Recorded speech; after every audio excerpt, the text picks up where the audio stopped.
Hello' everyone, কি খবৰ আপোনালোকৰ? আশা কৰোঁ আপোনালোক সকলো ভালেই আছে।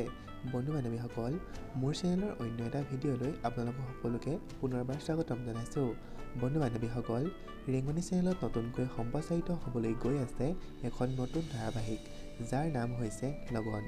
আপোনালোকৰ অতিকৈ জনপ্ৰিয় হৃদয়ৰ গান ধাৰাবাহিকখনৰ ঠাইত এই লগন ধাৰাবাহিকখন সম্প্ৰচাৰিত হ'ব নিশা 8:30 বজাত আৰু 11:30 বজাত। এই লগন ধাৰাবাহিকখনত জনপ্ৰিয় বেহাৰবাৰী আউটপোষ্টৰ অভিনীত উষা অৰ্থাৎ ইছা উপাধ্যায়ক মূল চৰিত্ৰত দেখিবলৈ পাব। বন্ধু বান্ধৱীসকল, বেহাৰবাৰী আউটপোষ্টত ইছা উপাধ্যায়ক যেনেদৰে আপোনালোকে মৰমেৰে আগুৱাই লৈছিল, ঠিক তেনেদৰে এই নতুন লগন ধাৰাবাহিকখনতো ইছা উপাধ্যায়ক যাতে সকলোৱে মৰমেৰে আদৰি লয় তাৰে কামনা কৰিলোঁ।